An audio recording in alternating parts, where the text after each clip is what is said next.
Hola. Hola. ¿Cómo estás? ¿Bien vos? Bien, gracias. ¿De dónde sos? Turquía. Bienvenido a Ushuaia. Muchas gracias. Muchas gracias. ¿Ya te vas? Sí, para el Calafate. Ah, bien, Sí. otro pago lindo. Sí, Vas a sí. conocer la laguna, los tempos, no digo. El Perito Moreno. Ah, sí, Perito Moreno, ¿Y sí. después vas a ir a Chaltén? Después el Chaltén, sí. Eso. Hasta Bariloche. Selamlar dostlar. Artık Ushuaia'dan ayrılma vakti geldi. Marga Taxa isminde bir otobüs firmasıyla El Calafate'ye doğru yola çıkıyorum şimdi. Saat 3'e geliyor. Gece 3'te kalkıyormuş bir tek bu otobüs. Tek giden firma da bu arada ve hiç iyi yorum okumadım. Yani bir tane bile iyi yorum okumadım. Ama tekel olduğu için mecbur onu kullanmak zorundayız. Şimdi çantamı verdim. El Calafate'ye doğru yola çıkacağız. Önce bir tane şehre gideceğiz. Daha sonrasında da oradan başka bir otobüse binip El Calafate'ye geçeceğiz. Ama bu otobüsle Şili'ye gireceğiz. Daha sonrasında tekrardan Arjantin sınırlarına gireceğiz. Çünkü Arjantin ve Şili Patagonya'sında iki sınırda bulunduğu için hem Arjantin'e gir çık yapmanız gerekiyor hem de Şili'ye gir çık yapmanız gerekiyor. İnternetten bir Şili deklarasyonu var. Şili'ye girerken onu göstermeniz gerekiyor. Bir form dolduruyorsunuz. Size bir çıktı veriyor. Mailinize atıyor yani. Onu doldurdum. Şimdi otobüsüme bineceğim. Yolculuğumuz başlayacak. Yine bir gün civarı bir yolculuk yapacağım. Şöyle sıranın arkasına geçeyim de.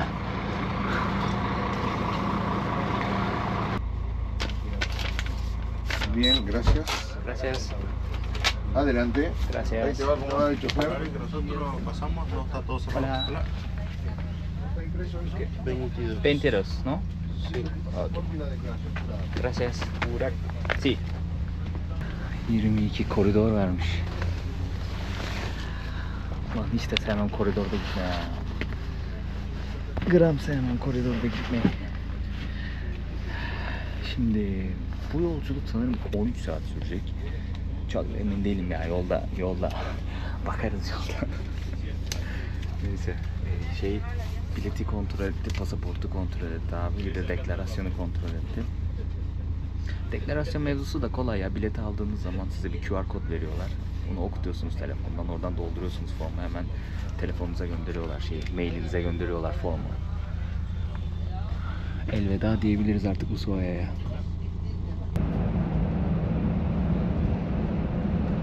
Saat şu an 8. Sınıra geldik. Burası Arjantin'in çıkışı ve Şili'nin girişi. Böyle devam edeceğiz. Daha sonrasında da Şili'den çıkacağız. Arjantin'e tekrardan gireceğiz. Ulan ne uyudum var ya, ne uyudum ya. Baksanıza. Nasıl yatmışlar oraya koyunlar. Hiçliğin ortasındayız ha. Hiçbir şey yok etrafımızda.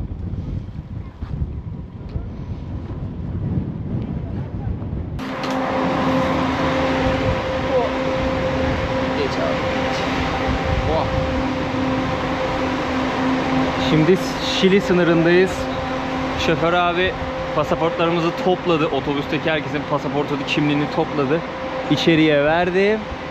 Biz de çantaları X-ray'den geçirdik. Çünkü Şili'ye herhangi bir kuru meyve ya da normal meyve sokamıyorsunuz. Yasak. Deklarasyonda zaten bunu belirtiyorsunuz. Daha sonrasında işte X-ray'den geçirdik. Bir tane çocuğun çantasına 4 tane elma çıktı. Duymamış sanırım ya da kuralı bilmiyor da olabilir. Şimdi polis şey yaptı. Ya dedi ye burada ya dedi burada bırak. Öyle çok sıkıntı yapmıyorlar. Şimdi tekrardan otobüse dönüyoruz. Pasaportları da herhalde alacak görevli abiler. Daha sonrasında da Şili'de devam edeceğiz. Yani hiç bize bir şey sormadılar yani Şili sınırında. Büyük ihtimalle bam vuracaklar mıydı? Kolay bir giriş olacak. Sadece çantaya bakıyorlar işte. Meyve var mı yok mu? Hareket etmeye başladık şimdi.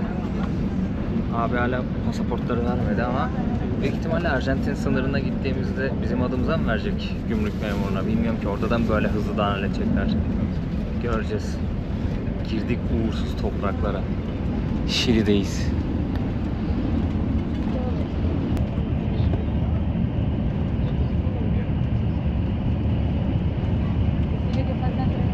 Size bahsettiğim sınır burası, bakın.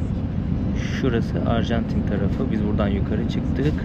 buradaki sınırı geçtik. Şu ortadaki çizgi Arjantin-Şili sınırı. Buradaki sınırı geçtik. Şimdi Şili topraklarında ilerliyoruz. Buradan böyle devam edeceğiz. Karşıya geçeceğiz. Daha sonrasında şu çizgiyi görüyor musunuz? Yine Arjantin-Şili sınırı. Şili'den çıkıp Arjantin'e giriş yapacağız. Daha sonrasında da Arjantin topraklarındayız.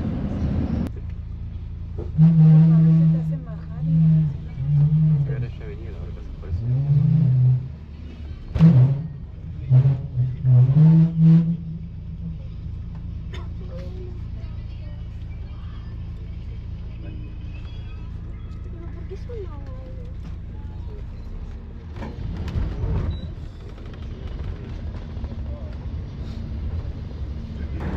Okay. Sí, 10 minutos. Vamos y volvemos aquí. Okay.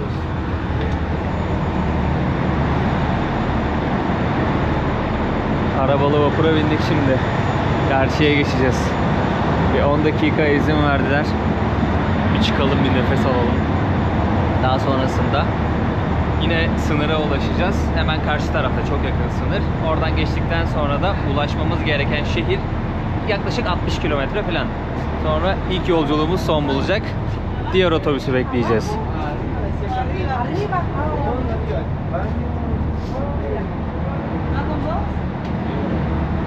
Ben uyuyordum. Sonra şeyi fark ettim. Otobüsün durduğunu fark ettim. Böyle uyandım. Otobüs duruyordu. Baktım şey geliyor. Arabalı vapur geliyor. Büyük ihtimalle bunu beklediler birazcık. Geldiği gibi de bindik. Vay be. Temiz hava. Oh be. Haritadan yanlış görmediysem, yanlış anlamadıysam burası Magellan Boğazı'nın şöyle çıkışı. Artık buradan böyle okyanusa bağlanıyor. Böyle girdiğinde de Magellan Boğazı'nın içerisine giriyorsun. Hareket etmeye başladık şimdi.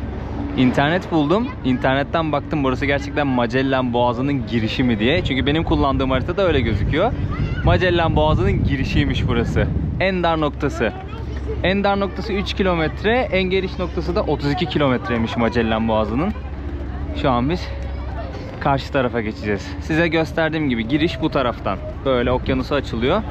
Atlantik Okyanusu ile Pasifik Okyanusu'nu birbirine bağlıyor. Bu taraf Atlantik, böyle giriyorsunuz. Pasifik'e geçiyorsunuz. Magellan Boğazı'nın da derinlikleri bu tarafta. 560 kilometre olarak yazıyordu internette Magellan Boğazı. Yanlış hatırlamıyor isem. Aklımda öyle bir bilgi kalmış.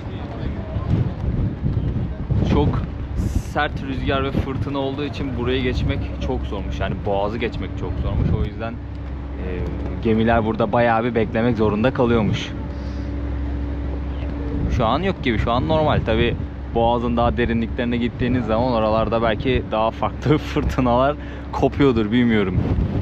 Çok önemli bir noktaymış ama. Hem iki okyanusu birbirine bağlaması sebebiyle hem de Şili'nin önemli bir ticaret noktasıymış. Yani liman açısından. Şili'den yurt dışına gönderilen etler Magellan Boğazı üzerinden Puerto Arenas diye bir tane liman kenti var. Oradan gönderiliyormuş.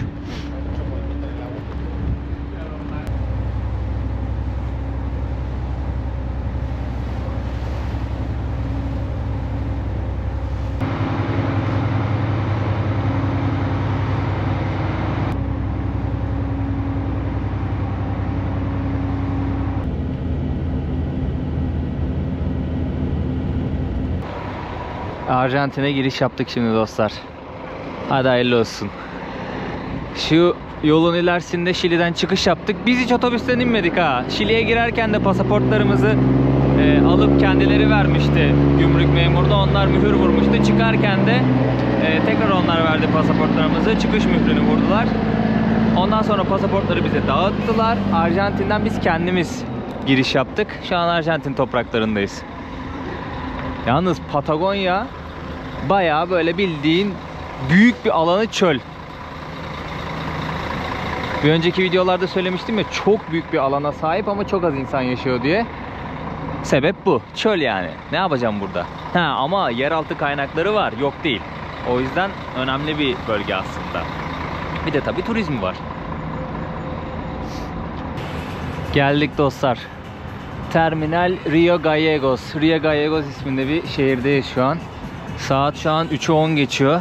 Akşam 8.30'da buradan otobüsüm var. Nereye gideceğiz? El Calafate'ye gideceğiz tabii ki de. Ne güzel uyudum var ya. Gümrüğe geçtikten sonra çok güzel uyudum. Aynı firmayla gideceğiz. Ben şimdi bir daha soracağım da bir otobüs biletini bir göstereyim. Eşyalarımı bırakayım. Hiçbir şey yemedim ya. Karnım aç. Bayağı bir karnım aç. Bir şeyler yeriz. Burada tuvalet var. Burada başka bir firma var. Terminal böyle ufacık bir terminal. Şansa bak. Terminalin hemen arkasında Carrefour varmış. Abiye sordum dedim nerede yemek yiyebilirim. Carrefour'u gösterdi bana, oraya gitti dedi. Orada yemek yersin dedi. Hemen geldim buraya. Şehrin merkezi bir tık uzakta kalıyor. O yüzden hiç gitmeyeceğim şehrin merkezine. Bir karnımızı doyuralım. Oturur plan program yaparım burada.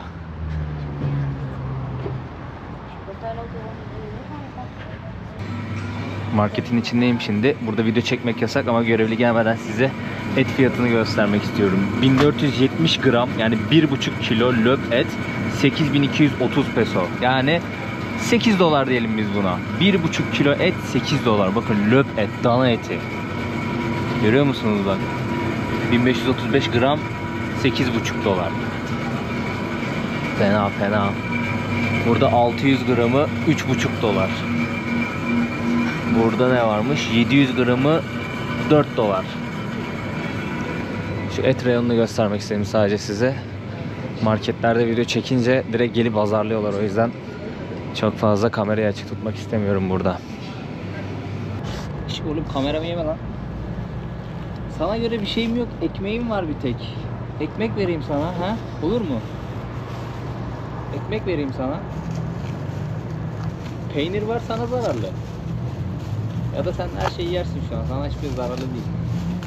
Yemek buldun ya dayak buldun, kaçma oldun. Bak. Al bakayım.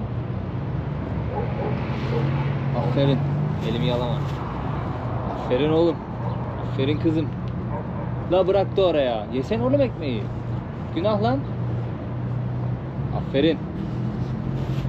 Vereyim mi arasına peynir? Niye böyle? Oğlum yalan onu, niye atıyorsun?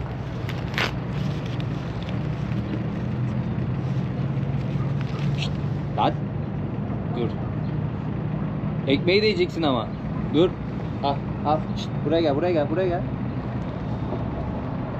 İt peyniri nasıl yiyorsun ha? Ekmeği de ye lan. Sakın hamle yapma. Elimde bıçak var. Sakin ol. Girmiş. Yerinde girmez. Gel. Git. Şşt. Yemedi de.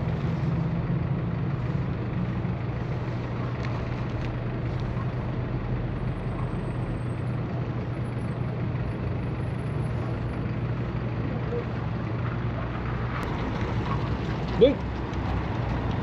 Oğlum manyak mısın? Lan.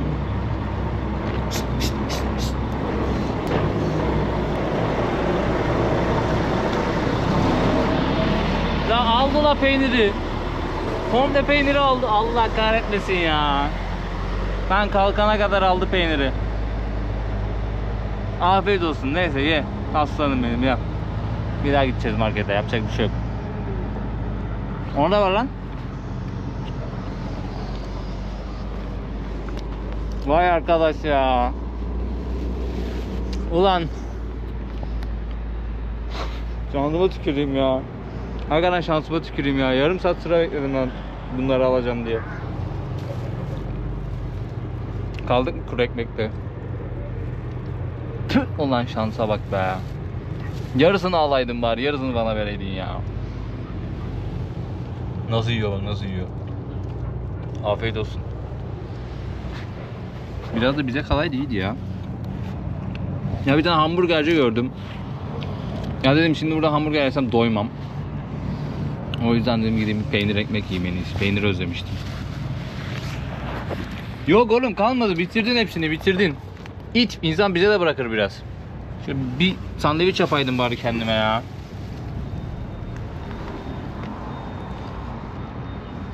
Ekmeği de yemedi. İt. Yok lan sana başka bir şey. Ha şimdi gideceğim bir daha bir yarım saat sıra bekleyeceğim. Oğlum git. Vallahi bak kafana vururum ha. Ay ay. Tekrardan geldim markete. Kendime peynir aldım. Afiyet bal olsun köpeğe ya. Yarısını bırakaydı iyiydi de. Bir daha buraya gelmek zorunda kalmazdım ama Allah'tan şansıma sıra yoktu. Acayip sıra bekledim peynir, ekmek, işte meyve suyu falan alırken. Ama şimdi kimse yok da hemen ödedim çıktım. Şansıma bir de market yakın. Market uzak olsa çok pis kurulurdum o köpeğe. Lan kaçsa göz arasındır. Başka bir köpek geldi, otobüs geldi. Ona bakarken lap dedi kaptı peyniri ya. Çakal.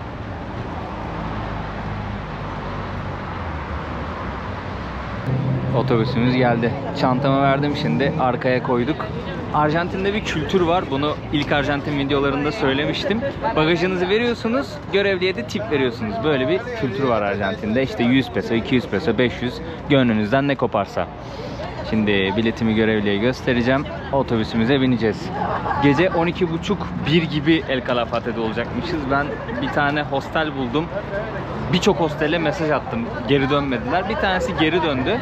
Gece müşteri kabul edebileceklerini söylediler ama hala güvenmiyorum. Bir rezervasyon yaptırdım. Ücretsiz iptal edilebilen bir rezervasyon yaptırdım. Kredi kartım bilgim falan da girmedim yani. O yüzden rezervasyon yaptırdım. Yoksa problem yaşamak istemiyorum. Bazen problem yaşatıyorlar maalesef. Bakalım gece gideceğiz. Alacaklar mı almayacaklar mı hep birlikte göreceğiz. Pardon dayı. Yoksa terminalde uyuyacağız bu gece ya da bir yere çadır atarım bilmiyorum. Hola, buenas. ¿Cómo le va? ¿Cómo estás? Muy bien, amigo. ¿Puede usar baño? Sí, en el viaje, ¿ok? Ah, ok, mira. Ahora no porque estamos subiendo gente Ok, y sí, no sí. es de acuerdo, pero sí. Muchas gracias. De nada. Altımı işeyeceğim ya terminaldeki banyoyu. Tuvaleti kapatmışlar. Otobüste girerim dedim ben de. Kaç numaraymış? 25 numara. 25 inşallah cam kenarıdır. 25. Allah gidiyordum. 25 cam kenarı. Cam kenarı. Lan şu köşede oturdum. İnsanlardan uzak peynir ekmeğimi yiyeyim dedim. Köpek nasıl yedi ya peynirimi? Afiyet bal olsun da o an bir an koydu biliyor musun? Daha bir lokma atmıştım ağzıma ya. Allah'tan sıra yoktu ama biliyor musun? Çok pis kurulurdum köpeğe yoksa. Zararlı değil mi ya köpekler için peynir? Lan ne bulursa yiyorlar gerçi. Hadi bakalım şimdi saat 8.30 desek işte 4 saat, 4,5 saat sürecek yolculuğumuz El Calafate'ye. Çok da uzak değil aslında ya. Otobüs saati çok ters. Burada çok bekledim ben. İşte 3'te geldik, 8.30. Ya dünyanın saatini bekledim ya. Yani geldikten böyle 2-3 saat sonra otobüs olsa hiç böyle mesela hostele strese tribe girmeyecektim yani. Çünkü genelde hosteller 11.30-12 arasında check-in'i kapatıyorlar. Ondan sonra böyle çok nadiren kabul ediyorlar. Benim başıma çok böyle geldi. Hani almadıkları oldu. O yüzden ekstra dikkat etmeye çalışıyorum yani bir de gece gece problem yaşamayalım. Neyse gidiyoruz. Saçlarımı da düzelteyim. Duş alayım kendime geleyim ya. Yolculuk vallahi yoruyor.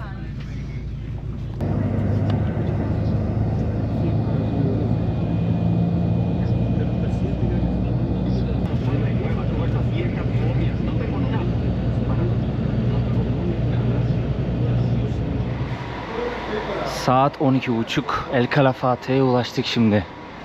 Hostelim 1,5 kilometre uzakta.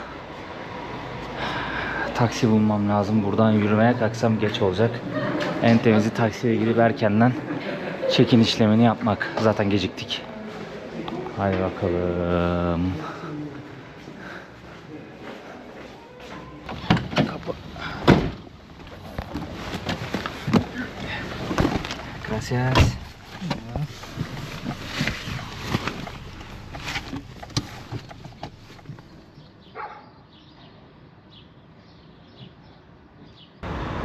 Şu ileride de komple restoranlar, kafeler, bilmem neler var. Burası El Calafate'nin ana caddesi dostlar. Artık Calafate gezimize başlayabiliriz. Bütün restoranların, kafelerin, dükkanların, hediyelik eşya dükkanlarının, tur şirketlerinin, işte aklınıza gelen her şeyin, marketlerin filan bilmem nelerin olduğu cadde burası. Öyle baştan aşağı ip gibi dizilmişler. Hava o kadar güzel ki var ya, inanılmaz güzel. Yani Ushuaia'dan sonra çok güzel geldi ya. Güneş böyle yakmıyor sizi. O kadar güzel ısıtıyor ki rahatsız da etmiyor. Mesela güneşe karşı bakıyorsunuz ama o kadar rahatsız olmuyorsunuz. Ushuaia buz gibiydi. Bir de bir rüzgar vardı orada. İnsanı mal ediyordu yani. Deli ediyordu. Günün sonunda böyle sersem gibi hissediyordunuz. Direkt bam diye uyuyordunuz. Bak o güzellik vardı Ushuaia'da. Uyuma konusunda hiçbir sıkıntı yaşamıyordunuz yani o kadar rüzgarı yedikten sonra.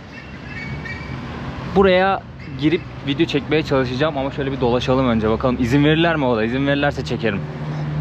Bazen böyle dükkanlar izin vermiyor. El Calafate'deyiz. Sonunda burayı gezmeye başlayabiliriz. Burada tur şirketi varmış bir tane. Şu buzulu görmeye geldim ben. Bir aksilik olmazsa bir sonraki videoda o buzulu görmeye gideceğiz dostlar. Bu arada dün akşam hostele ben geç gittim. Gece 1'de check-in yaptım. İşte uyu bilmem ne derken bayağı geç saatte uyudum. O yüzden bugün birazcık geç kalktım. Birazcık video editlemem gerekiyordu. Video editledim. Bir de hostelde resepsiyonda bir kız vardı. Şey dedi bana. Burada öğle saatlerinde birçok yer kapalı olur dedi. Bir 2-3 saatliğine. Ushuaia'da da öyleydi. Akşam 4-4.30 gibi çıkarsan dedi her yer canlanmaya başlar dedi. Sen de dedi kapalı dükkanları görmemiş olursun. Onun tavsiyesine uydum. 5'e doğru çıktım. Şu an saat 5.30'a geliyor. Güneş de mükemmel, hava da mükemmel. Her yerde canlı, keyifle gezebiliriz. Bu arada bir salaklık yapmışım ben. Biliyorsunuz ben bir hostel arıyordum burada kalacak ama geç ulaşacağım için bütün hostellere mesaj atmaya çalışıyordum. Hani ben geç geleceğim, check-in'de problem yaşatır mısınız bana diye. Couchsurfing'den bir tane çocukla konuştum. Couchsurfing'den de insanlara mesaj attım. Hani ben son dakika geliyorum kusura bakmayın. Son dakika haber verebiliyorum sizlere. Kalacak yer bulamadım, beni kabul eder misiniz diye. Bir tane çocuk şey yazdı. Kabul edemem ama ben bir hostelde çalışıyorum. Resepsiyonda olacağım gece. Oraya gel yazdı. İşte fiyatını falan söyledi. $15 gecelik. Tamam. Kalacak yer bulduk kendimize, güzel. Daha sonrasında çocuğa hostelin adını sordum. İşte Folk Hostel dedi. Hemen ben Booking'den baktım. Şey dedi çocuk, rezervasyon yaparsan iyi olur. Çünkü ulan yatışa baksana. Kocaman ha dombili. Rezervasyon yaparsan iyi olur. Çünkü hani yer kalmazsa sıkıntı yaşama dedi. Ben de Booking'den baktım, bir tane Folk Hostel buldum. Ona rezervasyon yaptım. Ben ne olur ne olmaz diye şimdi çocuktan Couchsurfing üstünden konuştum ama ola ki çocuğun bir işi çıktı, bir şey oldu. Gece başkası geldi resepsiyona yerine. O da beni almadı gece. Bazen böyle sıkıntılar yaşanabiliyor. Çünkü check-in saatleri var ya. Ben de bir tane mesaj attım hostele. Hani ben rezervasyon yaptım hostelinize ama otobüs saatinden dolayı maalesef geç ulaşacağım El Calafate'ye. Haberiniz olsun. Geç check-in'e beni kabul edersiniz. Çok sevinirim. Böyle işte kalp böyle işte şu iki elini birleştiren bir el işareti var, onu falan yolladım. Ben mesajı yolladım, hani Booking'de şeyimiz olsun. Ben hani bunlara mesaj attım, haber verdim geç geleceğimi mantığındayım ben. Ondan sonra şunu fark etmemişim. 2 tane Folk isminde bir hostel varmış. Çocuğun çalıştığı Folk Hostel, benim rezervasyon yaptığım Folk Suite Hostel. Ben Folk Suite Hostel'e gittim. Ben WhatsApp'tan da numaralarını bulup yazdım bunlara. Hiç cevap bir şey gelmedi. Ulan bu arada buraya daldık direkt bahçe diye ama. Neyse gezelim. Amcanın bıyığı kaytan bıyık. Benimki de az buçuk kırılma evresine geldi artık. Neyse ben bu Folk Suite Hostel'e mesaj attım böyle diye. Ben gece 1'de gittim hostele. Baktım 2 kişi bekliyor. Dedim kusura bakmayın böyle ben dedim yazmıştım size. Ama dedim hani geç geldim. Hemen bam check-in'leri yaptık. Check-in'leri yaparken ben şeyi sordum, işte dedim bu arkadaş burada değil mi? Öyle biri çalışmıyor burada dediler. Arkadaşın adını söyledim. Allah Allah diyorum, kafada şimdi düşünüyorum. Yani çocuk burada çalıştığını söyledi ama yok bilmem ne. Ondan sonra ben bir daha gittim, mesajları kontrol ettim. Google haritalardan da baktım. Bir tane Folk Hostel varmış, bir tane de Folk Suite Hostel varmış. Yani ben tamamen şansa gece check-in yaptım. Adamlara ben mesaj atmasam, kendimi garantiye alma kafasıyla mesaj atmasam belki de check-in'i kapatacaklar. Allah'tan problem yapmadılar, sağ olsunlar. Direkt yatağımı gösterdiler, uyudum. Ertesi gün yani bu sabah ödemeyi falan yaptım. Böyle bir şey geldi başıma yani. Burada da şeyi tasvir etmişler. Şimdi Şili ile Arjantin arasında Ant Dağları sınır. Yani Patagonya bölgesinde ve yukarı doğru Ant Dağları doğal sınır oluyor. Burası Calafate'yi mi temsil ediyor bilmiyorum ama burası Ant Dağları'nı temsil ediyor diye düşünüyorum. Diğer tarafı Şili, bu tarafı da Arjantin. Onun anlaşmasını yapıyorlar gibi geldi bana ve de şunu okudum. Oradan da öyle bir anlam çıkardım. Hani sınırların tartışıyorlar diye düşünüyorum burada. Onun kabulünü, anlaşmasını yapıyorlar diye düşünüyorum. Arjantin ile Şili arasında. Baktığınızda yani Şili öyle bir iniyor ki aşağı öyle dimdik. Sanki Arjantinliler Pasifik Okyanusu'na girmesinler diye böyle öyle bir ülke yaratmışlar gibi. Yani ilginç bir sınır. Böyle aşağıdan başlıyor Ant Dağları'ndan. Doğal bir sınır diye düşünüyorum. Ant Dağları'nı çünkü baz almışlar. Burada da bu çevrede buldukları böyle dinozordur, hayvandır, bilmem nedir. Onların kalıntılarını inceleyen bir abimiz ve onun tasviri. Burası ulusal parkmış. Ya da ulusal parkı bilgilendiren bir alan gibi bir şey. Gireceğim ama bilet bir şey kesmiyorlar herhalde. Aa bak. Dünyanın sonundaki fener. Ushuaia'da ziyaret etmiştik ya. Bu da Darwin. Biliyorsunuz Charles Darwin Kaptan Fitzroy ile birlikte onun gemisinde gelip Patagonya'da ve dünyanın birçok yerinde 5 yıl boyunca araştırma yapıyor, numuneler topluyor vesaire vesaire. Onun sonucunda da bu evrim teorisi fikrini ortaya atıyor. Yani buradan geldiği söyleniyor. Bakın burada penguen çeşitleri var. Penguen de görmüştük. Balina göremedim ama. Burada da bilgilendirici bir not koymuşlar. Yani Fitzroy Charles Darwin'i belki gemisine kabul etmese böyle bir şeyin önünü açmayacaktı. Yani her şey aslında birbirini tetikleyen böyle olaylardan ibaret.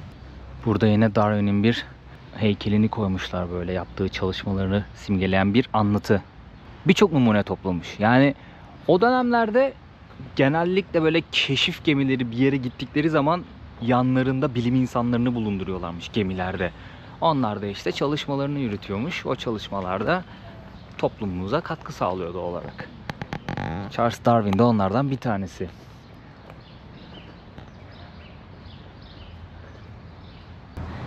Bu arada bıyığını büktüğüm bir abi de ismi Moreno'ymuş. Arjantinli kaşif. Ant Dağları bölgesinde ve Patagonya bölgesinde bayağı bir gezip doğada araştırmalar yapmış kendisi. Biz de girer girmez kendisinin bıyığını büktük. İnşallah o bıyıktan bize bir şeyler bulaşır. Biz de böyle bir kaşif. Kaşif olmasak da hakkını veren bir gezgin olabiliriz. Umarım. Gezinin hakkını vermek önemli. İnşallah Morena dayının bıyığı uğurlu gelir yani. Şöyle bir büktük, kendi bıyığımıza da sürelim birazcık. Kaşiflik bize de bulaşsın.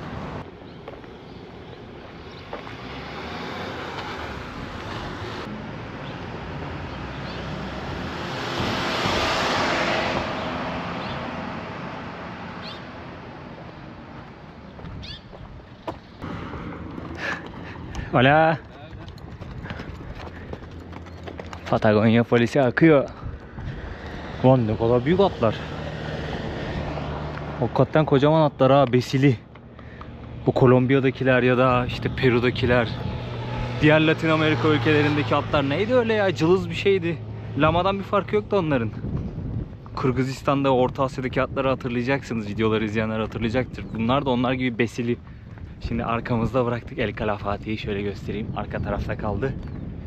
Lago Argentino. Yani Arjantin Gölü'nü görmeye geldim. Yaklaşık 2 kilometre falan, 2,5 kilometre uzakta El Calafate'den. Yani yürüme mesafesinde. Orada arabalar park etmiş ya, oradan izleyeceğiz. Dilerseniz bu alana da girebiliyorsunuz. Burası da Nunez rezervi miydi? Öyle geçiyordu vallahi, bilmiyorum. İşte kuş falan gözüyorlar buranın içerisinde. Hemen gölün kıyısında zaten, biletle giriyorsunuz buraya. Ben gölü görmek için geldim, o yüzden böyle yürüyorum ileri doğru. Arabada köpek avlıyor. Bu ruh hastası da koşup yetişmeye çalışıyor ona. Oğlum niye enerjini harcıyorsun? Sen yetişebilir misin ona? Psiko. Arkadan da bir tane köpek geliyor. Şimdi ona gidiyor. Deli bu köpekler ha.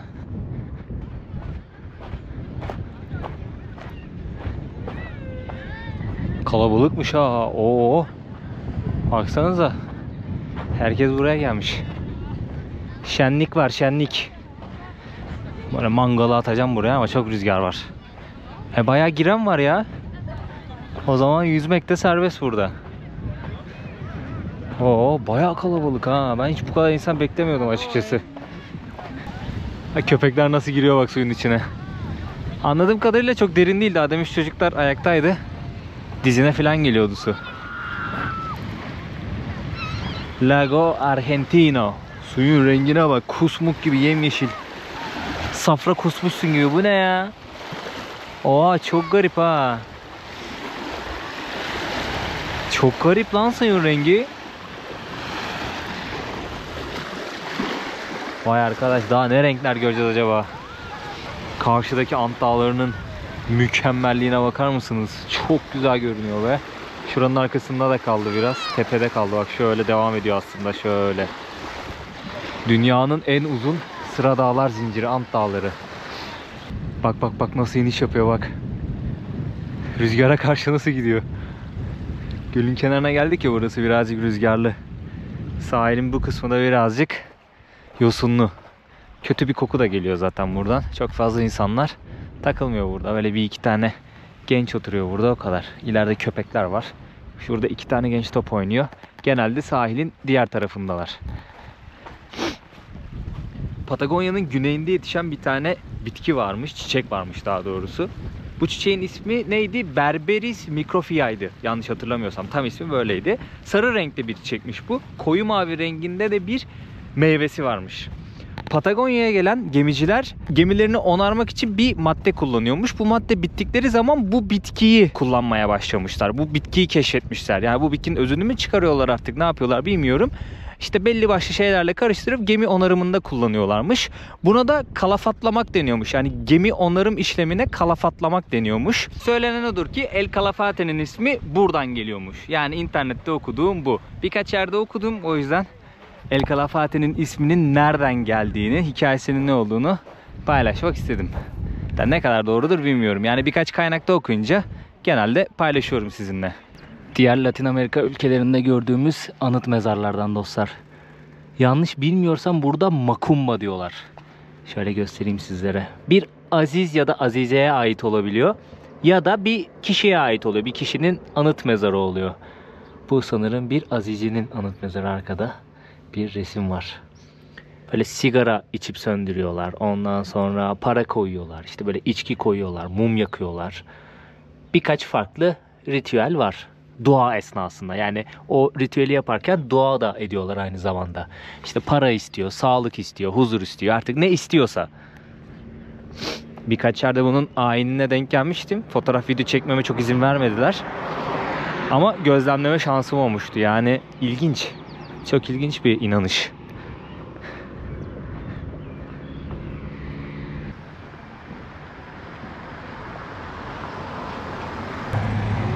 Etleri nasıl pişiriyorlar baksanıza. Ushuaia'da da böyle yapıyorlardı. Yeni takmışlar belli. Bunlar et konusunda var ya uzman ya. Arjantin'de et bambaşka bir olay. Yani asada kültürü, bizdeki mangal kültürü başka bir seviyede. Seviyorlar yani. Bizde nasıl Adanalılar sever mangalı, çok da iyi yaparlar.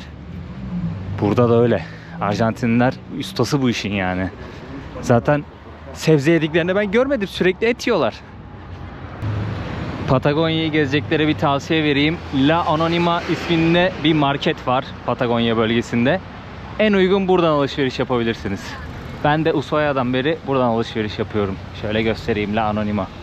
Büyük de bir market. Saat şu an akşam 8. Ben hostele dönüyorum. Bu videoluk artık benden bu kadar. Anam tipe bak. Ne yapıyorsun lan? Arabanın kasasından nasıl bakıyor? Bak bak bak bak bak, hareketlere bak. Hava ne kadar güzel yalnız ya. Şu an akşam saat 8. Mükemmel bir hava var, hala konuşamadım. Dilim damağım kurudu, acıktım birazcık, susadım da.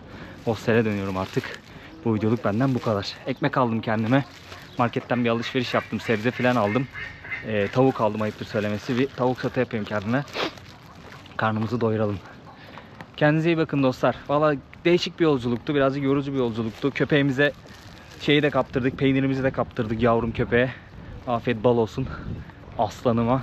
En sonunda El Calafate'ye ulaştık. Bir aksilik olmazsa bir sonraki videoda buzulları göreceğiz. O zamana kadar kendinize çok iyi bakın. Ben de kendime iyi bakmaya çalışacağım. Güneş gözümün içine giriyor. Güney yarımkürede olmanın avantajını yaşıyoruz. Tabii uçlarında olmanın avantajı. Geceler kısa, gündüzler uzun. Ushuaia'da da akşam 11'de falan batıyordu güneş. Yani karanlığa dönmeye başlıyordu. Burada da saat 10'daymış. Gece kalkıyorum 3.30'da hava aydınlık falan böyle. 3-4 saat karanlık oluyordu Ushuaia'da. Burada da öyledir. Olsun 5 saat olsun hadi.